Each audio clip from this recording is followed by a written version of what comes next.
The FBI is the most sophisticated law enforcement agency in the world, pursuing the most dangerous criminals.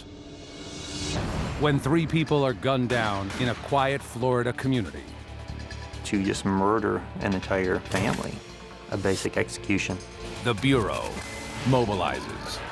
We're very fearful of what he could possibly do. He was armed, he was on the run. He's not the person that he led my family to believe that he is. You low-life scumbag son of a bitch. How dare you kill? How dare you be such a coward? There is evil in the world, and he was evil. FBI. Criminal Pursuit.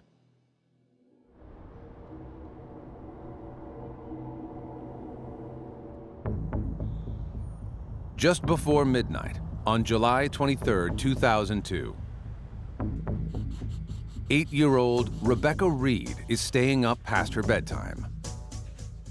She shares a bedroom in a modest Jacksonville, Florida home with her 16-year-old sister, Courtney.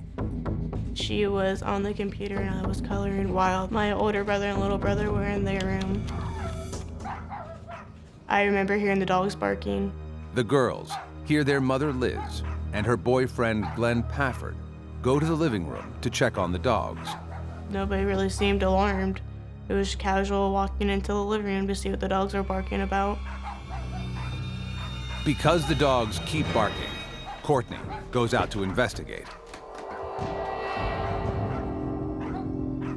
She calmly told me to stay here.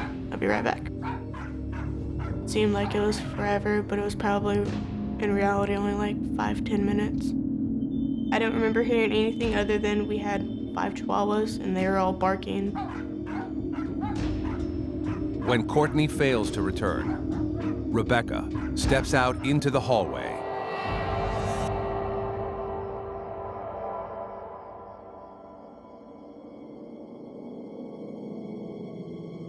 And into a nightmare.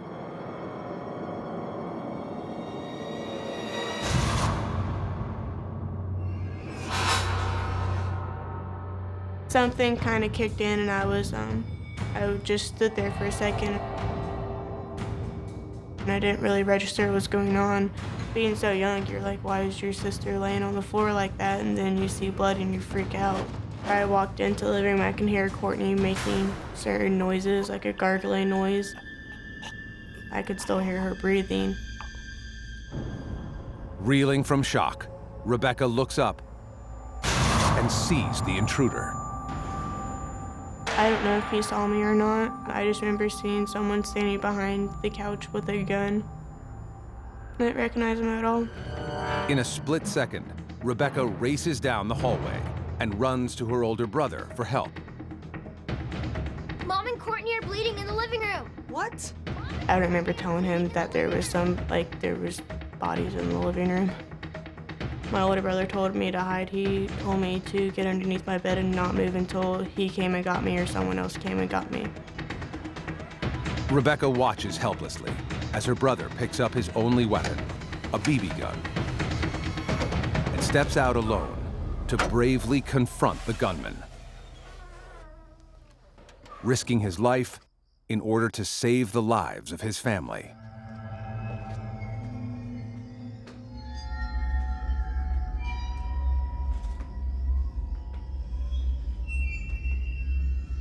The front door remains open.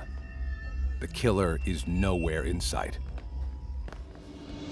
Their mother, Liz Reed, is dead on the floor in a pool of blood. Her boyfriend, Glenn Pafford, lies dead a few feet away. Courtney is in the hallway, gasping in tortured breaths, with a gunshot wound to her head. 911. Something happened. My mom, her boyfriend, my little sister's in here. They're bleeding everywhere. I don't know what happened. Okay, you don't know what happened? No, it look like they've been shot? Or...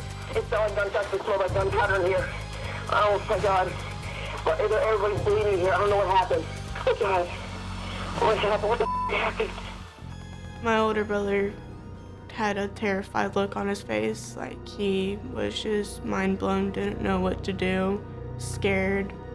He was worried about all of us kids, didn't know what would happen if the guy was still in our house, or if he was gone, or if he was coming back with another gun or what. Responders arrive within minutes.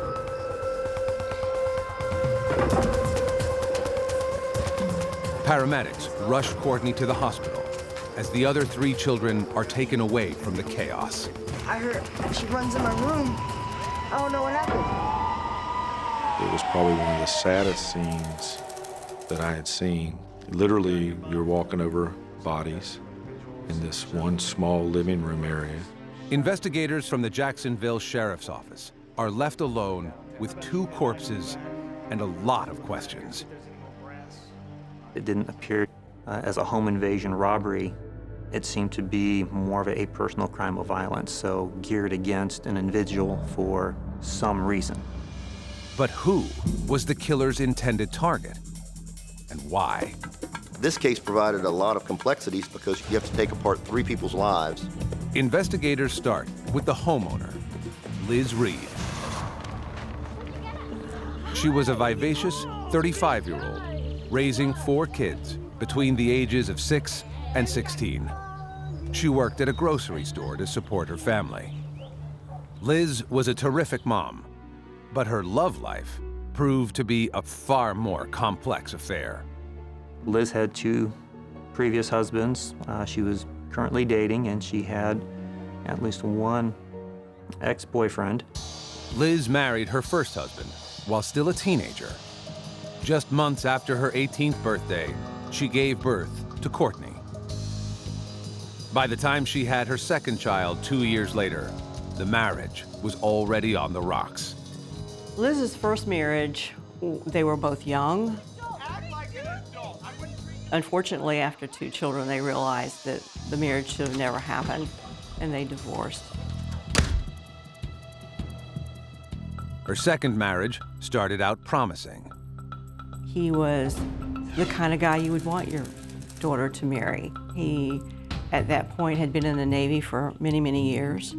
But when her husband was deployed on a 6-month stint at sea, Liz got lonely, raising 4 children alone. She had an affair. And when her husband found out, the marriage ended. 3 years later, Liz met Glenn Pafford, the other victim of this fatal shooting. She knew this sweet supermarket manager was the one she'd been waiting for. A nice guy with a stable job. Could he be the intended target of these vicious killings? People that we interviewed knew him as Mr. P and as the guy who was a manager at this large supermarket retailer. He was well known to the community, very friendly face at the supermarket. But could there be secrets hidden behind his friendly smile? Was there any type of confrontation that he had with any employees or customers? And then there was one victim who was still clinging to life in the emergency room. Courtney, who was in school, who could be involved in anything in one of the high schools or something like that, that led to some type of retaliation. Her friends tell police Courtney has no enemies or been in any trouble, at least that they know of. No drugs, no ex-boyfriends. We got in trouble for skipping school. That was about the worst Courtney ever did. There was nothing, none of the partying or anything like that.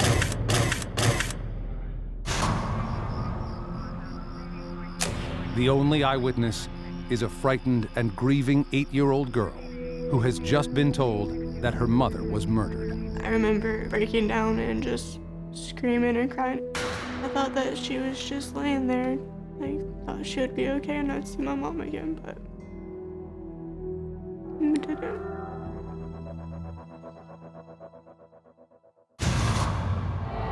Rebecca saw the shooter, but failed to get a good look at him. They asked me who I saw, and I thought it was a teenager. I thought he was kind of short. I didn't recognize him at all. It's not much to go on. Then, detectives find an unexpected witness, a neighbor who caught a glimpse of the killer. The neighbor had seen a person going over a fence in their yard, unable to really describe the suspect, but stated that he had gotten into a red truck. It's still not enough information to ID this cold-blooded killer. They're hoping the crime scene will provide more answers. The only physical evidence amounts to a few .22 caliber bullet casings and 2 dead bodies. All the ballistics indicated there was one type of firearm, 22 rifle. Liz was shot twice. But her boyfriend, Glenn, has 3 bullets to the head. Both were shot at point-blank range. I believe at some point he was either begging for his life or at least going down towards the ground when the final shot occurred. Courtney was found lying near the hallway with 1 bullet in her skull. The murders have the earmarks of a gangland slaying or a mob-style hit. Without any obvious leads emerging from within the victim pool, investigators begin to wonder, could this be a random attack? Is a thrill killer hunting in Jacksonville? Who would want to kill a seemingly normal family in their suburban home? And why leave a surviving witness behind? We knew that whoever we were looking for and whoever did this meant business, and they were really trying to hurt and kill these people. We have a suspect out there who has yet to be identified. We're very concerned what he is capable of doing. The morning of July 25th, 2002, the city of Jacksonville, Florida, awakens to shocking news. 3 people, Liz Reed, a mother of 4, her teenage daughter Courtney, and Liz's boyfriend Glenn Pafford have all been shot, execution style, by an unknown gunman. A gunman who's armed, dangerous, and on the run. What you had here was you had an innocent family that everybody can relate to, that everybody can say, but for the grace of God, I could have been that victim, or my family could have been that victim. So in that sense, everybody is scared to death that there's somebody lurking around with a firearm wanting to kill innocent people. 16-year-old Courtney miraculously survived the shooting, but she's now barely clinging to life, with her grandparents keeping close watch by her bedside. Courtney was a special part of my life. She was the first grandchild, the first one I held when she was first born. So she was very special to me. There was so many emotions and so many feelings while we were sitting there in that hospital waiting to find out if Courtney was going to pull through or not. Every time my dad came home from the hospital, I would always ask, how's Courtney? And he'd always say, she's okay. And I think he was just saying she was okay, is that she wasn't in pain. She didn't know what was going on. She was just there being held on by life support. The investigation is also in a critical state. You're afraid that whoever committed the crime may try to destroy any evidence, may try to flee. And so you're working as hard as you can, as fast as you can, to really get a good understanding of what happened and try to understand why it happened and look for who had committed the crime. The evidence is slim. 22 caliber bullet casings, a neighbor's sightings of a man in a red truck, and a vague description from the only eyewitness, Elizabeth's 8-year-old daughter, Rebecca. I just didn't recognize him. I figured it was just some kid wanting to rob a house. Investigators set up roadblocks and run registrations for red pickups in the county. Every patrol unit is on high alert for any suspicious activity. They fear the killer may come back to finish off Liz's family.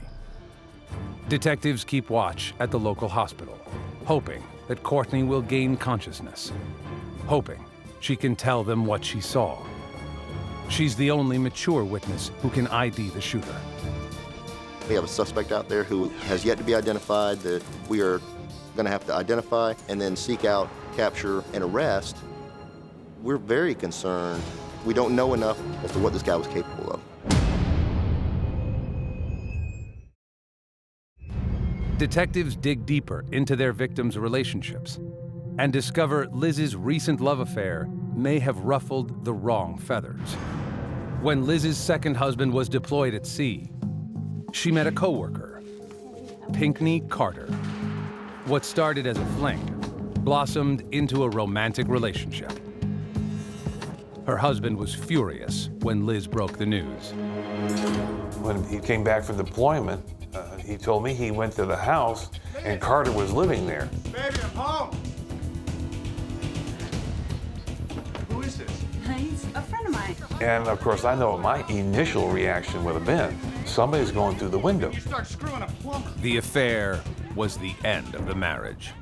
He was very crushed when he found out what Liz and Carter were doing. He never in a million years thought this would happen to him. He never thought Liz would do something like this to him. Miss Reed and her ex-husband had a difficult divorce, which led to us to have to potentially think that her ex-husband could be a potential suspect. Ford wonders if husband number 2 still carries a grudge against Liz. Detectives note both of his children survived the shooting. An alibi check can rule him in or out of their investigation. They question him about his whereabouts, but his alibi holds up and he's ruled out as a suspect. Detectives learn Liz and Pinkney Carter dated for several years, and he even helped to take care of the kids. Carter was trying to fill a paternal role as far as the children were concerned. Hunting and fishing trips. There were family-type vacations. They were doing things like, going to Disney World and taking summer trips and going to ball games and stuff like that. After 3 years as a couple, Pinkney asked Elizabeth to marry him. But within months, the relationship was going bankrupt. Liz was making the mortgage payment and paying for the vacations and the trips and the good times. When the money ran out and she looked at Carter and expected him to start pulling his fair share, that's when the relationship started going sour. I think she did love Pinkney, but the only thing I really remember them arguing about is just bills. So I guess ultimately she kicked him out for not helping. After they broke up, Liz began dating supermarket manager Glenn Pafford. Now, Liz is dead, and her daughter Courtney is barely alive with a bullet lodged in her brain. 2 days after the shooting, she is still in intensive care, but there is little hope for her.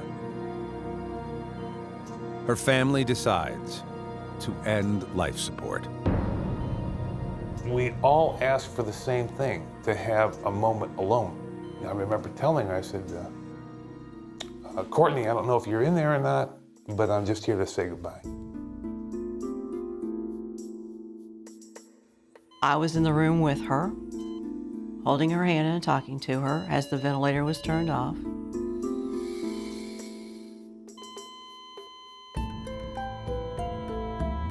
And 15 minutes later, she took her last breath and she died.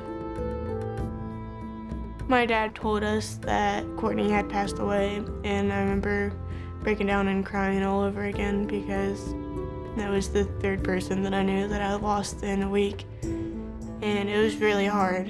I was really close with my sister. Courtney's death and the grief of the victims' families strikes a deep chord with investigators. If you needed an extra push, knowing the pain that they continued to feel was more than enough to push everybody a little bit harder. Detectives working the homicide case have little time to mourn the dead. They've just lost an important eyewitness who could unlock this mystery.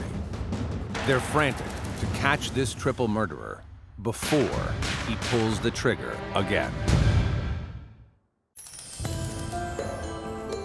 In July 2002, Jacksonville, Florida, detectives are investigating the shooting deaths of Liz Reed, a mother of 4, her boyfriend Glenn Pafford, and Liz's 16-year-old daughter, Courtney. Stay here. Don't move. The only surviving witness police now have are Liz's 8-year-old daughter, Rebecca, and her older brother. Neither can ID the killer.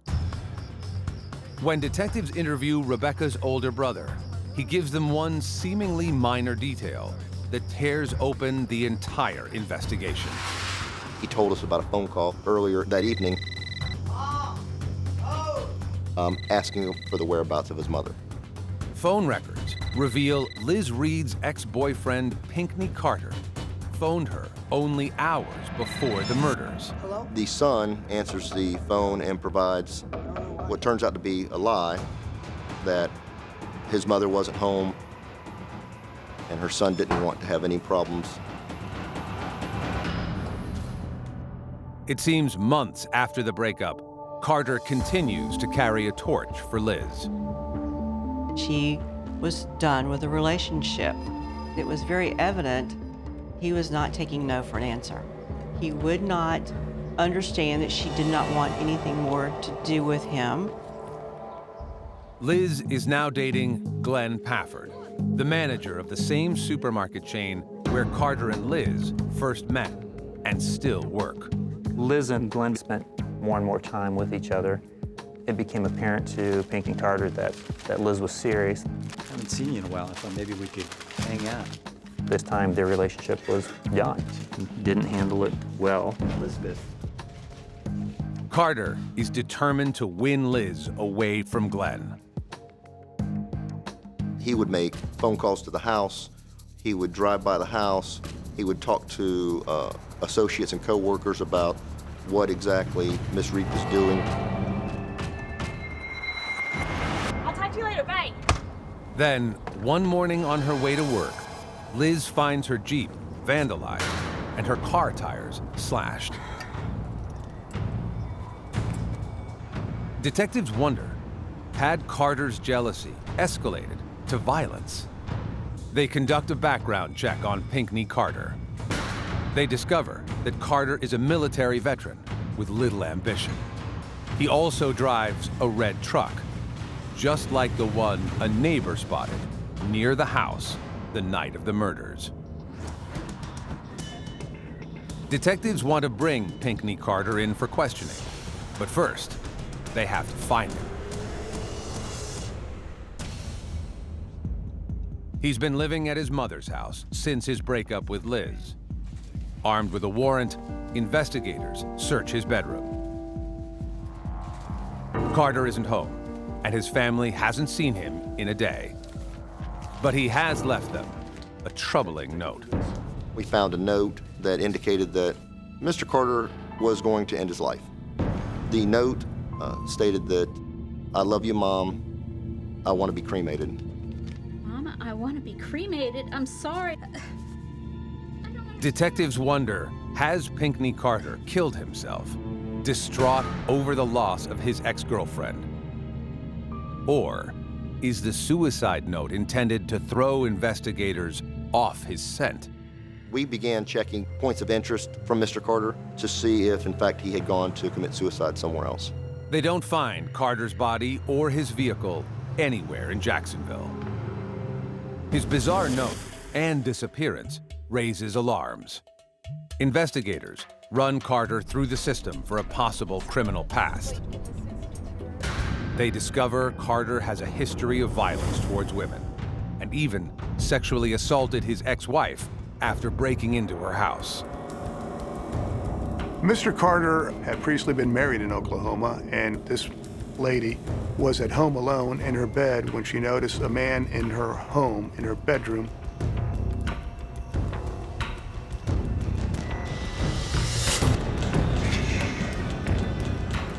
wearing a mask and attacking her. And she recognized this man as Mr. Carter. He was arrested and charged with some kind of sexual assault or aggravated assault. Carter was a very possessive person. He did not want to let go of the women that he loved. Carter's bizarre criminal past and his obsession with Liz quickly makes him the prime suspect in the triple murder. Mr. Carter felt incredibly betrayed by Miss Reed, especially when he found out she was having a relationship We believe that Carter went there with the intent to kill Miss Reed and Mr. Pafford, and then that Courtney came out and in the process shot her to kind of eliminate her as a possible witness. The families of the victims are stunned. It was a crushing feeling knowing that somebody that was close to you, lived with you, knew everybody in your family personally, could have done something like this. My thought was, you low-life scumbag son of a bitch, how dare you? How dare you kill at point-blank range, cold-blooded murder, get in your vehicle and take off down the road like you were going to the 7-Eleven like it was nothing. How dare you? Carter is wanted for questioning in the brutal triple slaying, but authorities have no idea where he might be. During that time, we were very fearful of what he could possibly do. We knew he was armed. The search now intensifies. Authorities can't take the chance that Carter is roaming free. The question then becomes, where is he? And we need to make sure that everybody's alerted. He's armed and dangerous, and he's already committed some very horrific acts. So be on the lookout for him. And so we asked the assistance of other agencies, including obviously the FBI. Fugitives, when they're fleeing, are extremely dangerous. Running from a crime and the type of fight or flight mentality, they may hurt or kill anybody that is attempting to take away their freedom.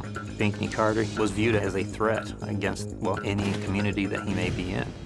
Desperate investigators turn to the public for help. We felt that he was no longer here in Jacksonville.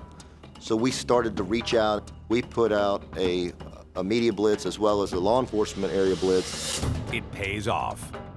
Investigators learn Carter had cleaned out his ATM account and hit the road. He's sighted days later at a rural Texas gas station, filling up his red truck.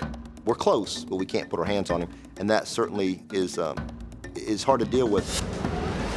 One of our fears was that Mr. Carter had hurt and killed before, so that when he's angry or when he's intoxicated, one of our fears is that he's very dangerous. Florida detectives are tracking triple murder suspect Pinkney Carter across the country. He's been sighted driving his red truck as far as Texas. But he manages to evade their dragnet, and the trail goes cold. But they are in for a big shock. After a month on the run, investigators get word that Carter's been captured just over the Texas border in Mexico. He had abandoned his truck in the United States and attempted to cross into Mexico using the river and flee into Mexico, where American authorities would have a very difficult time finding him and arresting him. Carter is arrested by Mexican authorities after they confiscate 2 handguns in his possession. I had never had a suspect be captured in another country. So we reached out to the FBI and said, look, what do we do? The FBI knows in order to press for extradition, Jacksonville detectives need to charge Carter with the triple slaying. But they lack the physical evidence to do so. They wonder if that evidence might be lying in the bottom of the Rio Grande. When Mr. Carter crossed the Rio Grande, one of the federal agents saw him toss these 2 rifles into the Rio Grande water. We asked Texas authorities if they had a dive team so we could try to locate and identify the items that he had thrown in the river. Within minutes of their dive team getting in the water, they found 2 weapons that Carter had thrown in the river. A ballistics test from the recovered .22 rifle is a dead-on match to the bullets recovered from the crime scene. It's enough for Florida's district attorney to charge Carter with 3 counts of first-degree murder. But Mexico wants to have the first crack at Carter. Bringing guns into Mexico is a big no-no. You can go to prison for the rest of your life just for bringing a gun into Mexico. It's enough for Mexican authorities to hold Carter for a very long time. And Mexico agrees to extradite Carter after he finishes his gun smuggling sentence there. That was not exactly what we wanted to hear. You know, it'd be 5 to 7 years before he was brought back to the United States for our charges. But at least he was going to be incarcerated. Courtney's best friend is relieved he's behind bars for now. I thought, we got him. He's gonna finally pay for what he did. He's gonna pay for taking them from us. And there's nothing he can do about it now. On New Year's Eve, 2003, only 6 months after the murders, any sense of peace is shattered. Carter has been released from his Mexican jail cell. It is devastating news for the victims' families, especially for Liz's father. This is a mistake. This animal who murdered 2 generations of my family, my daughter and my granddaughter, and an innocent bystander just walked out of this jail. And authorities fear that Carter will return to kill off the surviving witnesses. It was awful. I was freaked out thinking, well, he's out of jail in Mexico now. What's going to stop him from doing whatever he wants? So I figured he would come back. Pinkney did seem to be getting a lot of lucky breaks. I mean, how often does an American just walk out of a jail? Investigators soon learned the sickening details. Carter bought his way out of prison for $1,000. Money they believe was supplied to him by his family. When you do the math, Carter murdered 3 people. He was allowed to pay $1,000 to get out of jail. So that meant their lives were only worth $333 each. And in my mind, that wasn't gonna work. That was not gonna be their legacy. And I was assured that that would not happen, that he would be spending years in Mexican prison. But so he's out on the loose. So then how do we capture him back? Where is he? Is he still in Mexico somewhere? Has he come back into the United States? The FBI mobilizes an international manhunt for the newest addition to their most wanted list, triple murderer, Pinkney Carter. FBI, as they always do, just jump right on it. If you make the FBI top 10 list, you know, they're gonna find you eventually. Eric Polwitz of the FBI's Jacksonville field office is in charge of hunting Carter down. The next step that I took was calling the Customs and Border Patrol, and I asked them to put him on the lookout list, so if he tries to cross through, his information will be flagged. Even with the U.S. borders tightened, authorities are fearful Carter's anger might now be focused on Liz's remaining children. Jacksonville deputies set up roadblocks looking for Carter. Hello, sir. Can you see your license and registration? While the FBI keeps a watchful eye on Carter's family. We had to open up a pen register, which allows us to track incoming and outgoing phone numbers. When you have no friends and you're in another country, what you're gonna do, you're gonna call your family for help. The FBI launches an international media blitz and plasters Carter's face on every television in North America. Although Carter was last seen in Mexico, the elusive fugitive could be almost anywhere. Sightings of Carter pour in from around the globe. He was in Mexico for a period of time. He went into Honduras or El Salvador. They hear Carter's taken up with a motorcycle gang and that he's crossed the border into the U.S. several times, once on a private yacht into Tampa Bay. But with each potential lead, investigators find themselves one step behind. It's a very serious cat and mouse game where Pinkney doesn't want to get caught. He's doing everything he can to avoid being caught, and we're doing everything we can to find him and bring him back. In the spring of 2003, Pinkney Carter crosses back over the border into the United States undetected. He finds the perfect place to hide.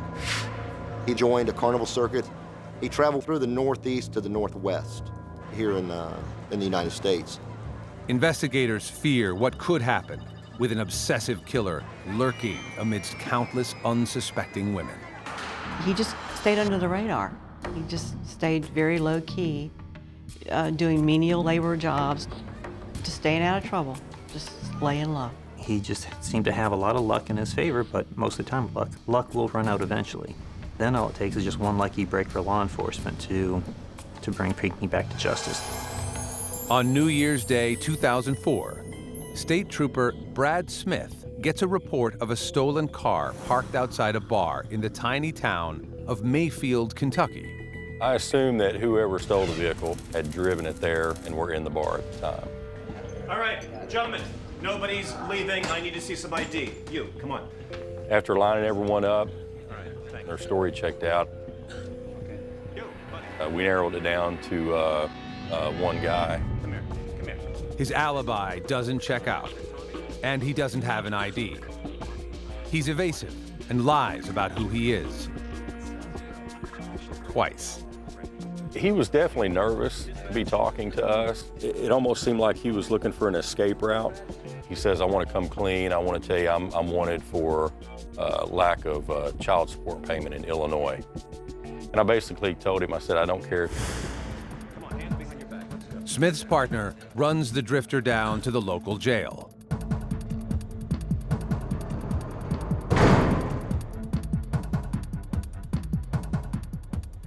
The next afternoon, while looking through a binder of wanted posters, Trooper Smith recognizes a face.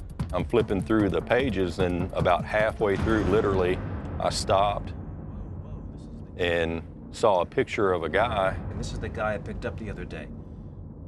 And it said wanted for 3 murders in Jacksonville, Florida. It stops him in his tracks. The drifter at the bar is a vicious killer on the FBI's most wanted list. The hair on the back of my neck stood up. I was like, this is the guy, this is him. There's no doubt in my mind. I am 100% sure that's him. Smith immediately calls the jail to alert them that their John Doe is really Pinkney Carter. But it's too late. Carter has already bonded out of prison and is once again on the run. Probably the worst feeling, just a sick feeling, knowing that you had a guy that was wanted for murder. We had him, and now he's gone. Pinkney Carter is staying one step ahead of the law. For the second time, the triple murderer has simply walked out of prison. In Kentucky, state police booked an unknown man for lying about his identity. By the time they realized their suspect was in fact Pinkney Carter, the triple murderer had paid the bond for his release. We were very upset at the fact that he seems like every time we catch him, he's let go. Just seems like he always gets away. But at least authorities now have a credible lead. Smith learns Carter bonded out of jail using the alias Rodney Von Fun. I did a little bit more legwork, found out where the guy was living, found out who he was dating, where he was working. Carter has been working for a local roofing company, and his next paycheck is in 2 days, and he hasn't split town yet. The FBI and Kentucky officials now know where he is, but need a plan to bring him in. Pinkney Carter had murdered 3 people. He's considered a very dangerous individual who, if threatened or if he believed that his freedom may be taken from him, he could kill again. So an undercover officer and an FBI special agent set up a sting, hoping to catch Pinkney Carter off guard. And they knew that at a particular time of day, he would go to work. They put the hood open and acted like they were working on the car. And as he drove up, they flagged him down. Hey, buddy, you know anything about cars? They asked him if he knew anything about this particular type of car. He said that he'd take a look at it. Do you need a jump? He walked right over and he came right up to the police officers and That's when they grabbed him and said, "You're under arrest." Under arrest, put your hands on the car. It went down without a hitch. And they asked him if he was Pinkney Carter. He said yes.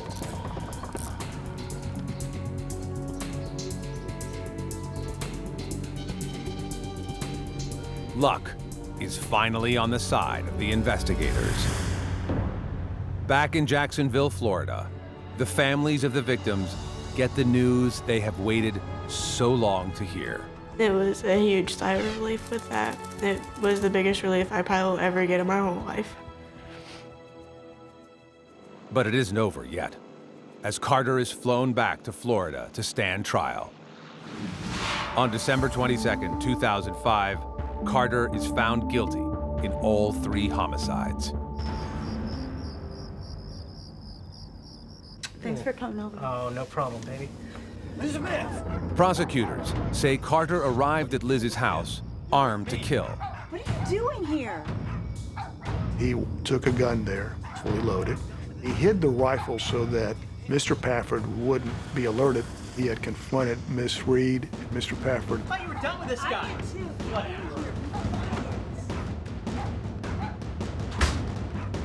Oh my God! Call 911! Glenn Pafford was shot 3 times in the head. He turns the gun on Liz, shooting her twice. Courtney is collateral damage, a witness Carter had to eliminate. The last thing that Courtney saw, Pinkney Carter was there with a rifle, killing her mother, and then turning it on her. Investigators finally learn the reason why Rebecca's life was spared that night. Carter testified in court that as he's going out the door, he looks back and he sees Rebecca, 8-year-old Rebecca, leaning over Courtney. But at this point, he doesn't have any more bullets left. So Rebecca's saved. Carter is sentenced to death for the murders of Liz Reed and her boyfriend, Glenn Pafford. The court determines that Courtney's murder was not premeditated. She was just in the wrong place at the wrong time. The family and friends of Liz, Courtney, and Glenn Pafford might never find peace with their murders, but find comfort in justice served. Liz's 3 surviving children, they do have their demons. They will always have their demons, but they're all 3 doing very well.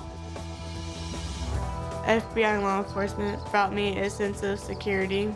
They gave me some of my trust back for people. It helped a lot with my nightmares.